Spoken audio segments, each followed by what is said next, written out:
नमस्कार दोस्तों, आपके अपने YouTube channel math music knowledge पर आपका हार्दिक स्वागत है। पिछले वीडियो में हमने मादे मादे बहुलक निकालना सीखा था और इस वीडियो में हम प्रायिकता की कुछ जानकारी लेंगे।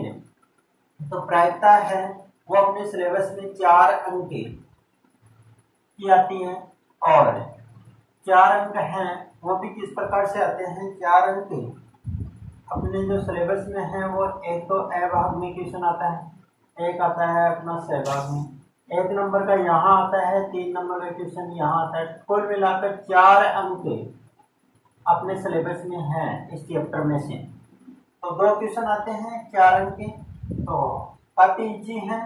इनको आप कमजोर से कमजोर बच्चा भी इस चैप्टर में से पूरे नंबर लेके आ सकता है। हम इस चैप्टर के 2 वीडियो बनाएंगे, दोनों वीडियो को आप अच्छी तरह से देख लोगे तो आपका क्वेश्चन यहाँ से गलत नहीं होगा बोर्ड एग्जाम में। तो अच्छी तरीके से समझिए इनको।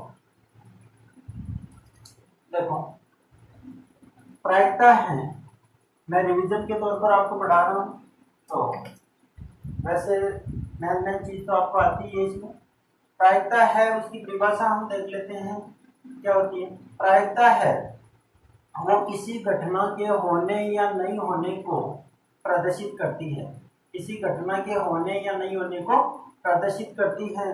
प्रायिकता का मान हमेशा 0 या 0 के बराबर हो सकता है और कहने का मतलब ये हुआ कि प्रायिकता का मान 0 से छोटा और 1 से बड़ा नहीं होता है। 1 हो सकता है 1 से छोटा होगा या 0 हो सकता है 0 से बड़ा होगा। तो प्रायिकता का मान हमेशा 0 और 1 के बीच में ही आना चाहिए, ये भी आपको ध्यान में रखना है। एक प्रायिकता का जो फॉर्मूला है आपको ये भी ध्यान में रखना है कि प्रायिकता बराबर होता है अनुकूल परिणामों की संख्या, अनुकूल परिणामों की संख्या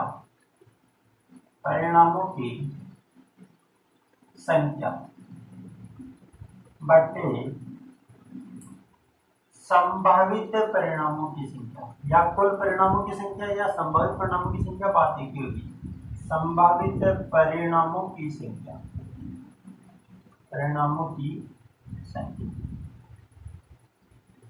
ये फॉर्मूला आपको ध्यान में रखना है। सारे क्वेश्चन इस पे हम कर लेंगे।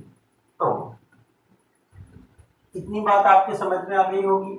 अब है आपको जो क्वेश्चन दिए जाते हैं वो क्वेश्चन या तो आपको सिक्के पर संबंधित दिए जाते हैं, या तो क्वेश्चन आता है सिक्के का, या आता है फिर आपके सिलेबस में है पासा, या फिर आता है आपके ताश।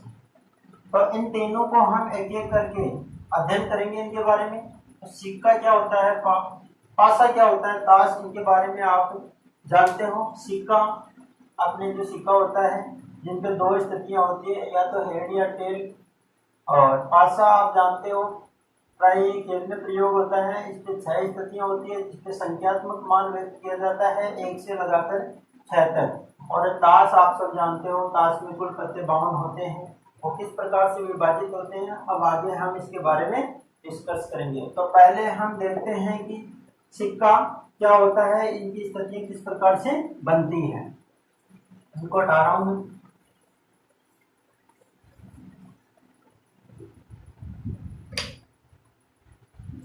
जैसे सिक्का है, अगर सिक्के के बारे में हम बात करें तो सिक्के पर 2 स्थितियां होती हैं। कितनी स्थितियां होती हैं? 2। या तो हेड आता है या फिर टेल आता है। इसको हम यहाँ चित्त बोलते हैं और इसको पट बोला जाता है। क्या बोला जाता है? इसको चित्त बोला जाता है और इसको क्या बोला जाता है? पट। ये भी आपको ध्यान में रखना है। क्वेश्चन में ये दिया हुआ होगा नहीं कि हेड और टेल। अब है आपको ये भी ध्यान रखना है सिक्के पर 2 स्थिति है। तो क्वेश्चन आपके पास में आता है कि एक सिक्के को 2 बार उछालने पर, एक सिक्के को 2 बार उछालने पर कम से कम 1 चित्त आने की प्रायिकता ज्ञात कीजिए। इस प्रकार से कोई क्वेश्चन आ सकता है। तो पहले तो आपको कुल संभावित परिणाम आने चाहिए। जैसे यहाँ पे मैं लिख रहा हूँ कि एक सिक्के को एक बार उछालने पर कुल संभावित परिणाम, तो एक सिक्के को एक बार उछालोगे तो आपके पास में या तो चित आएगा या फिर पट आएगा, ये आएगा। तो एक सिक्के को एक बार उछालने पर हमारे पास में जो परिणाम है वो कितने आने वाले हैं, 2।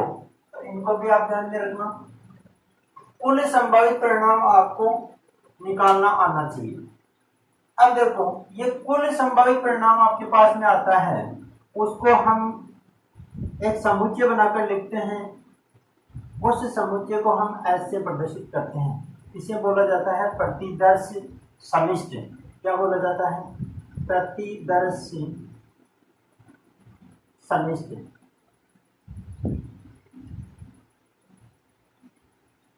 जैसे एक सिक्के को एक बार उछालने पर कुल संभावित परिणाम है वो ये है, इनके अलावा कुछ नहीं आएगा। या फिर मैं कहूँ एक सिक्के को 2 बार उछालने पर या 2 सिक्कों को एक बार उछालने पर बात एक ही होगी।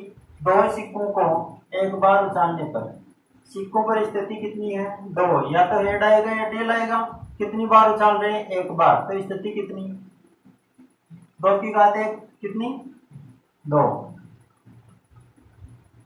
सिक्का है उसको कितनी बार उछाल रहे हो वो घात में, अगर 2 बार उछाल रहे हो तो स्थिति कितनी बनी, 4। अगर सिक्का है उसको 3 बार उछाल रहे हो तो स्थिति कितनी बन गई। ये समझ में आ रही है, 4 कैसे आया। 2 की घात 2 का मतलब है 2 को कितनी बार लिखूं, 2 बार, 4 आ गया।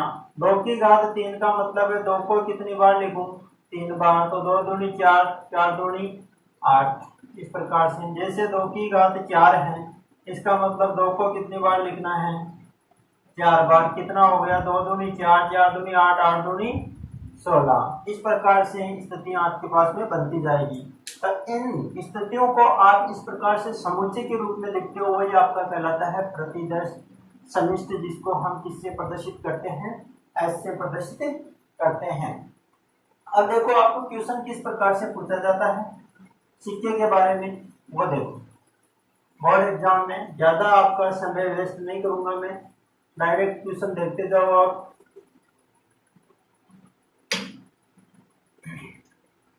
ऐसे आपके पास में क्वेश्चन दिया हुआ है, यहाँ लिख देता हूं कि एक सिक्के को 2 बार उछालने पर, 2 बार उछालने पर दोनों बार चित्ते आने की, दोनों बार चित्ते आने की प्रायिकता ज्ञात कीजिए, प्रायिकता ज्ञात कीजिए। एक सिक्के को 2 बार उछालने पर दोनों बार चित्त आने की प्रायिकता ज्ञात कीजिए। क्वेश्चन है, यहाँ से सबसे पहले आपका काम है कि आप कुल संभावित परिणाम है यहाँ से ज्ञात करो। तो क्वेश्चन किस प्रकार से करोगे आप,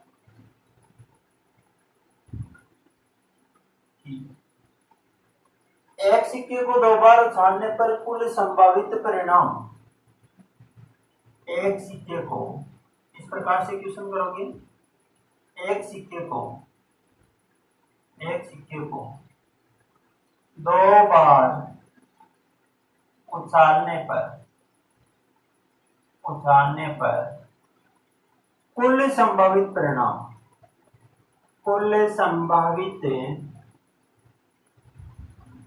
परिणाम कितना आया। सिक्का है उसको कितनी बार उछाल रहे हो, 2 बार, तो सिक्के पर स्थिति कितनी, 2। कितनी बार उछाला, 2 बार, तो कितनी बनी स्थितियां, 4। एक सिक्के को 2 बार उछालने पर कुल संभावित परिणाम कितने, 4। वो 4 परिणाम कौन कौन से हैं वो आप लिख सकते हो यहाँ पे, इसी के आगे लिख सकते हो आप। या तो दोनों बार हेड है, या एक बार हेड है दूसरी बार टेल है, एक बार टेल है दूसरी बार हेड है, या दोनों ही बार क्या होगा, टेल होगा। तो ये 4 स्थितियां बनी। अब ये कुल संभावित परिणाम हमने यहाँ से निकाल लिया। इसके आगे जो क्वेश्चन दे रखा है वो अनुकूल परिणाम आएगा कि दोनों बार चिताने की प्रायिकता ज्ञात कीजिए। दोनों बार चितन इन स्थितियों में पहचानना है। कुल संभावित परिणाम आ गए आपके पास में, इसी स्थितियों में से आपको पहचानना है आगे आपका अनुकूल परिणाम। इनके बाहर कुछ नहीं जाएगा। आपने यदि संभावित परिणाम निकाल लिए तो उसी स्थिति में से आपको अनुकूल परिणाम निकालने हैं। और किस प्रकार से? यह आपके पास में प्रतिदृष्ट समिष्ट हो गया, एस हो गया। अब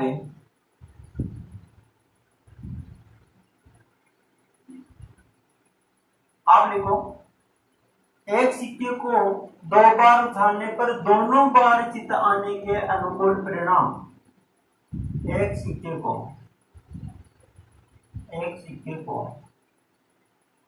2 बार उछालने पर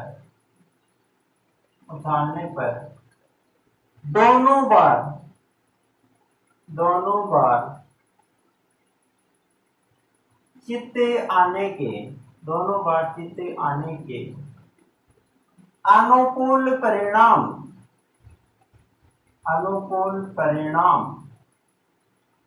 अनुकूल परिणाम है वो कितना होगा? इसी में से दोनों बार चिताना चाहिए।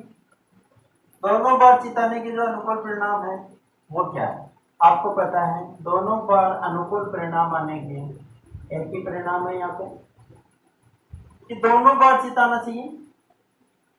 तो दोनों बार इसमें से वो स्थिति देख लो, दोनों बार चित, ये चित है आपका, ये इसमें देखो एक चित है, एक पट है, इसमें एक पट है, एक चित है, इसमें दोनों ही पट है, लेकिन ये स्थिति है कि दोनों बार चिता है। अब क्या अनुकूल परिणाम आपके पास में है, संभावित परिणाम आपके पास में है। तो अनुकूल परिणाम कितने हैं?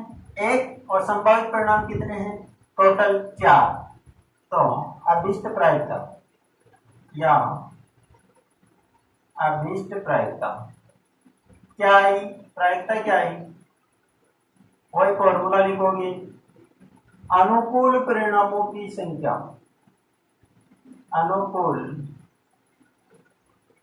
परिणामों की संख्या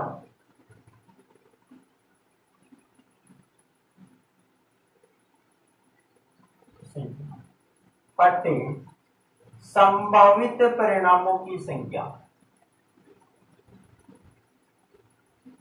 संभावित परिणामों की संख्या।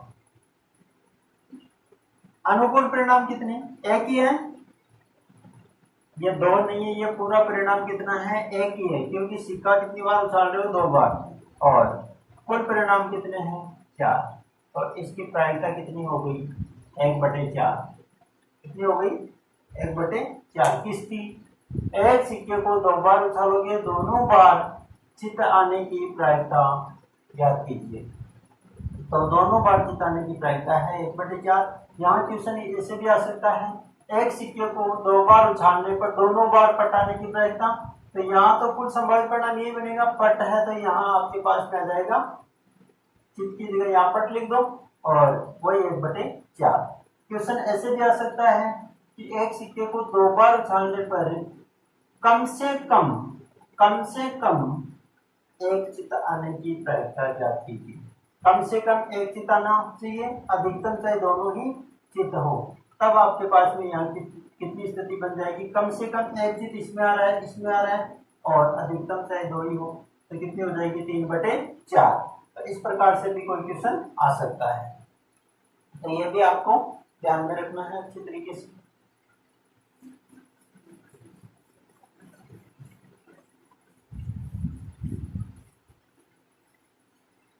इस वीडियो में आप ताश और पासनी के बारे में अच्छी तरीके से समझते जाओ, तीनों के बारे में, और तीनों का मिक्स क्वेश्चन अगले वीडियो में हम करेंगे।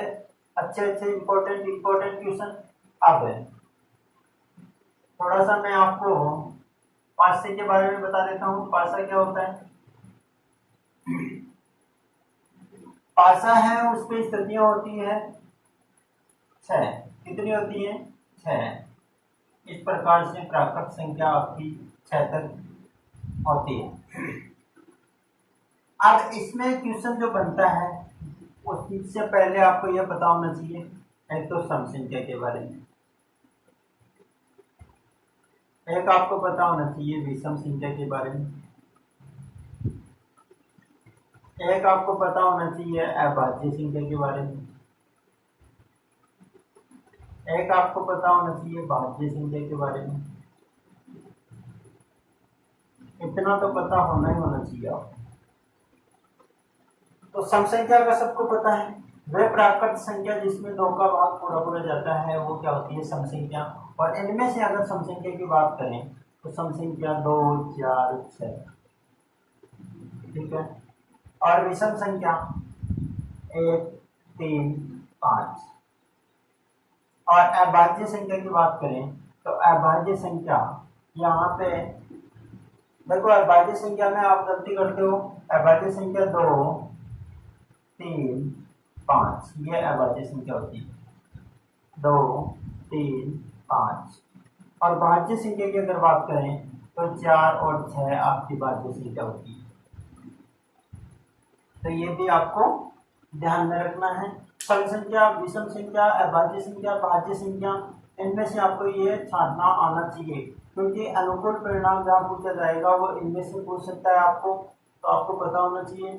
अब क्वेश्चन देखो किस प्रकार से आते हैं, ये तो इतना आपको पता होना चाहिए।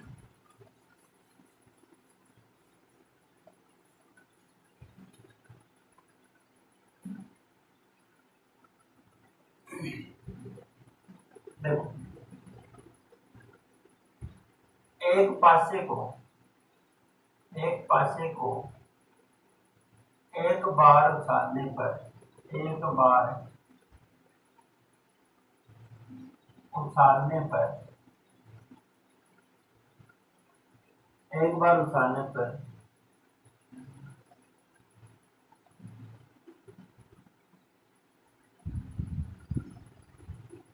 उछालने पर 3 से बड़ा अंक आने की प्रायिकता ज्ञात कीजिए, प्रायिकता ज्ञात कीजिए। 3 से बड़ा अंक आने की प्रायिकता ज्ञात कीजिए। पासा है, पासे पर स्थिति होती है अपने पास में 6। थोड़ी सी बात और समझ लीजिए कि पासे पर स्थिति कितनी 6। एक बार उछाल रहे हो तो 6 की घात 1 कितना हो गया 6। अगर पासा है उसको अगर 2 बार उछाल रहे हो तो स्थिति कितनी बनेगी 6 इंटू 6 कितनी 36। अगर पासा है, पासे को आप 3 बार उछाल रहे हो तो स्थिति आपके पास में 216 बनेगी। तो यह भी आपको ध्यान में रखना है। तो एक पासे को यदि एक बार उछाल रहे हैं तो 3 से बड़ा अंक आने की प्रायिकता याद कीजिए। अब देखो, यहां से लगाकर यहां तक जो क्वेश्चन है वो अपना संभावित परिणाम है, और आगे वाला जो है यहां से आगे वो अपना अनुकूल परिणाम है। तो वही उसी प्रकार आपको क्वेश्चन करना है। एक पासे को एक बार उछालने पर, एक बार उछालने पर कुल संभावित परिणाम, कुल संभावित परिणाम, कुल संभावित परिणाम है वो कितना हो गया 6 की घात 1 बराबर कितना 6। वो 6 परिणाम s बराबर प्रतिदष्ट समिष्ट है। s बराबर कितना 1 2 3 4 5 6। इसका मतलब क्या हुआ, इसका मतलब हुआ कि एक पासे को एक बार यदि उछालेंगे तो इनमें से हमारे पास में कुछ भी आ सकता है, या तो 1 आएगा या 2 आएगा या 3 आएगा या 4 आएगा या 5 या आएगा फिर 6। अब आपको ये कह रहा है कि इनको उछालने के बाद में आना क्या चाहिए 3 से बड़ा अंक आना चाहिए, उसकी क्या प्रायिकता होगी। तो आप लिखोगे एक पासे को एक बार उछालने पर 3 से बड़ा आने के 3 से बड़ा अंक आने के अनुकूल परिणाम, या सीधा मैं लिख देता हूं 3 से बड़ा अंक आने के अनुकूल परिणाम, अनुकूल परिणाम। 3 से बड़ा अंक मैंने पहले ही बताया है कि आपको किसमें से लेना है, संभावित परिणाम में से लेना है। 3 से बड़ा अंक, 3 से बड़ा अंक ये है 3, ये 3 नहीं होगा 4 5 6, 4 5 6 पता है आपको। तो यहाँ परिणाम कितने हो गए, 3 से बड़ा अंक आने के अनुकूल परिणाम कितने, 3, संभावित परिणाम कितने। तो मैं दोबारा फॉर्मूला नहीं लिख रहा हूँ, अनुकूल परिणामों की संख्या कितनी 6 और संभावित परिणामों की संख्या कितनी, अनुकूल परिणामों की संख्या 3 और संभावित परिणामों की संख्या कितनी है 6।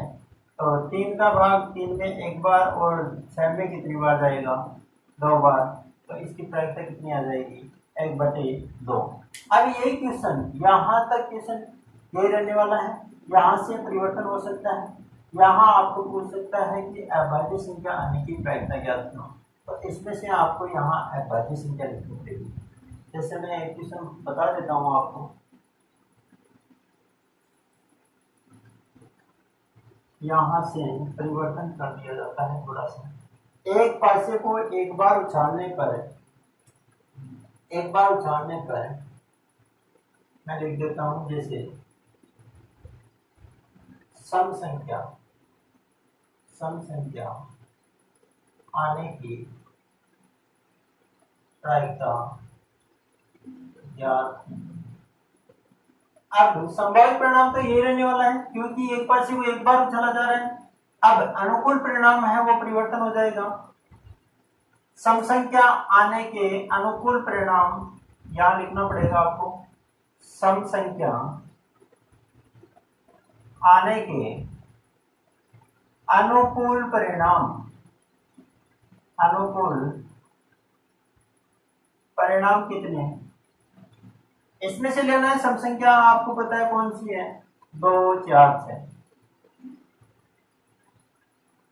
2 4 6। तो वही आपके पास में कितने संभावित परिणाम हो गए, 3। ये अनुकूल परिणाम 3 और संभावित परिणाम कितने 6 है, वो कितनी हो गई प्रायिकता। यहाँ पे आपको फॉर्मूला लिखना है, उसके बाद में ये लिखना है, ये ध्यान रखना आपको, सीधा नहीं लिखना है। यहाँ मैं एक बार आपको फॉर्मूला बता दिया तो मैं सीधा लिख रहा हूँ, लेकिन आपको सीधा नहीं लिखना है क्योंकि एक ही क्वेश्चन आएगा आपके बोर्ड एग्जाम में, तो आपको अच्छी तरीके से ऐसा क्वेश्चन आपको 1 नंबर में पूछा जा सकता है। और क्वेश्चन क्या पूछा जा सकता है, जैसे मैंने यहाँ पहले क्वेश्चन में लिखा था कि 3 से बड़ा अंक आने की प्रायिकता क्या थी, यहाँ ऐसा भी आ सकता है 3 या 3 से बड़ा अंक आने की प्रायिकता। तो यहाँ पे आपको ध्यान देके पढ़ना है, 3 या 3 से बड़ा अंक आने की प्रायिकता की बात करें तो 3 होगा उसके अंदर, 3 से बड़ा की बात करें तब तो 4 5 6 हो जाएगा। 3 या 3 से बड़ा की बात करें तो 3 4 5 6 ये सारे बड़े, 3 भी इसमें शामिल होगा। 3 या 3 से बड़ा की अगर बात करें तो 3 इसमें क्या होगा, शामिल होगा। तो ये भी आपको ध्यान रखना अच्छी तरीके से।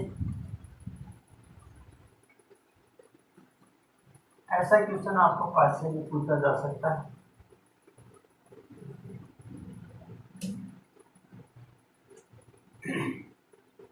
जैसे एक क्वेश्चन और लेते हैं,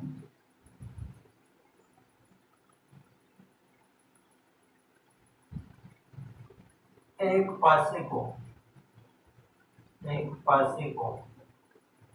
एक बार उछालने पर, एक बार उछालने पर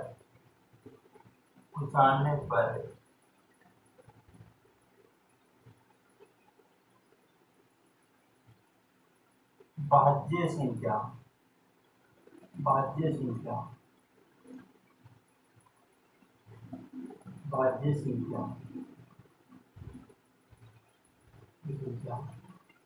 आने की प्रायिकता क्या थी।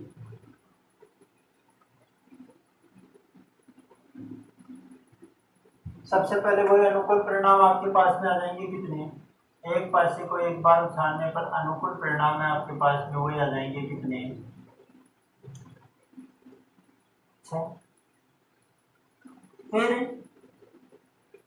अनुकूल परिणाम आपके पास में वही आ जाएंगे कितने, 6। लेकिन आपको लिखना है एक पैसे को एक बार उछालने पर कुल संभावित परिणाम कितने, 6। ये प्रतिशत छवि ऐसे प्रदर्शित करते तो नीचे ये लिख देना है। भाज्य संख्या, एक पैसे को एक बार उछालने पर भाज्य संख्या आने के अनुकूल परिणाम है। अब भाज्य संख्या यहाँ पर 4 और 6 होगी, ध्यान रखना। तो ये कितनी हो जाएगी, 4 और 6। ये दो स्थिति हो गई। अनुकूल परिणाम कितने हो गए, 2, और संभावित परिणाम कितने हो गए, 6। तो 2/6। हमेशा अगर हमेशा बड़ा मान है वो हमेशा नीचे आएगा, तभी ये संख्या 0 और 1 के बीच में आएगी। इसका मान 0 और 1 के बीच में तभी आएगा, बड़ी संख्या हमेशा नीचे आनी चाहिए। तो बड़ी संख्या या संभावित परिणाम, इतना ध्यान में रख लेना है, संभावित परिणाम आपके नीचे आता है हमेशा, और अनुकूल परिणाम हमेशा कहाँ आता है, ऊपर। 2 एकम 2 और 2 तिया 6, 1/3 इसकी क्या हो जाएगी, प्रायिकता हो जाएगी। तो लिखने का तरीका इस प्रकार से आपका होना चाहिए, और ऐसा क्वेश्चन आपको पूछा जा सकता है। अब एक क्वेश्चन और देखो,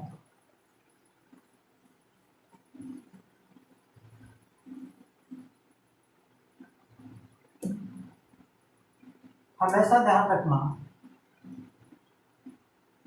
जैसे कोई घटना है या मान लीजिए कोई घटना है ए, कोई भी घटना ए दे दे आपको या ई दे दे, मान लीजिए कि ई है, तो प्रोबेबिलिटी ऑफ ई,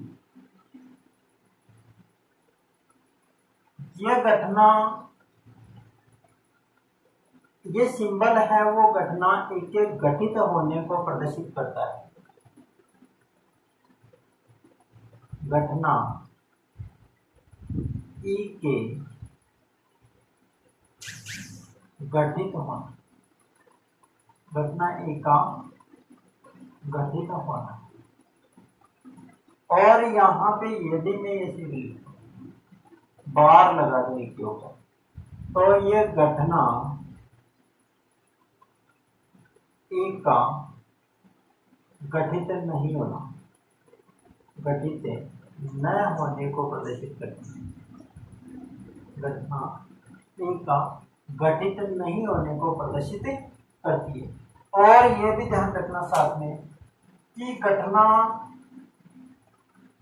होना और घटना नहीं होना, अगर दोनों को जोड़ दिया जाए, घटना ये हो रही है और ये घटना नहीं हो रही है, दोनों को अगर जोड़ दिया जाए तो हमेशा आपके पास में ये होगा, इसका मान 1 होगा। अगर घटना हो रही है और घटना नहीं हो रही है, दोनों को जोड़ दिया जाए तो उसका मान हमेशा क्या होगा, 1 होगा। 1 नंबर में ऐसा क्वेश्चन आपको पूछा जा सकता है। कैसे, यहाँ पे आपको दिया जा सकता है, इसको हम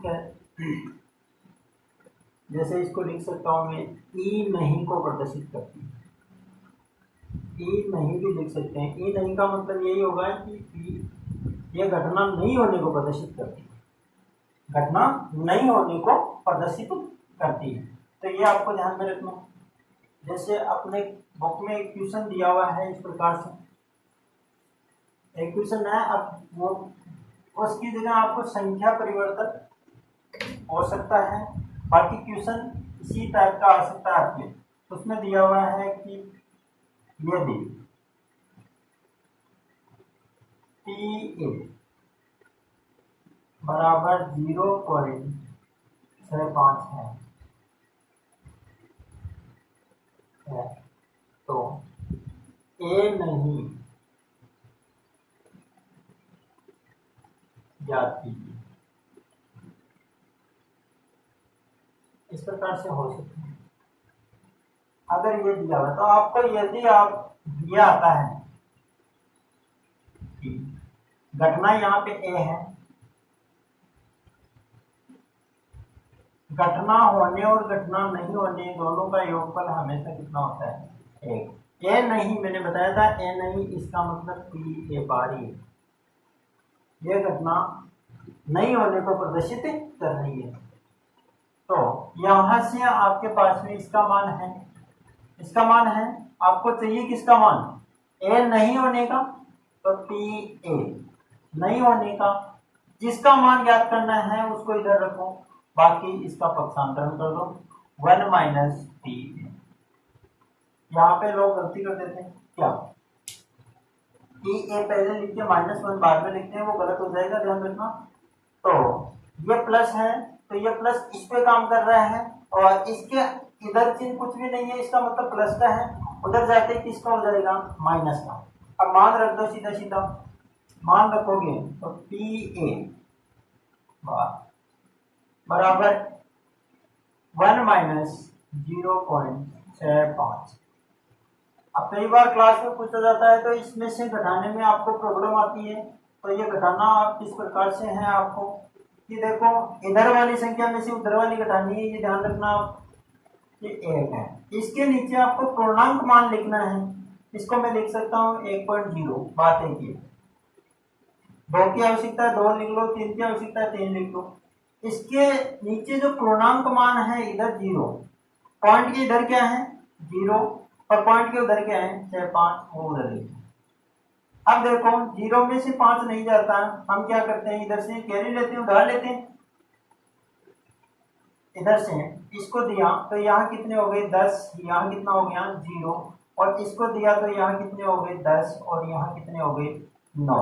10 में से 5 गया, कितना बचा 5, और 9 में से 3 गया, कितना बचा, या 9 में से 6 गया, कितना बचा 3, और यहाँ कितना बचा 0।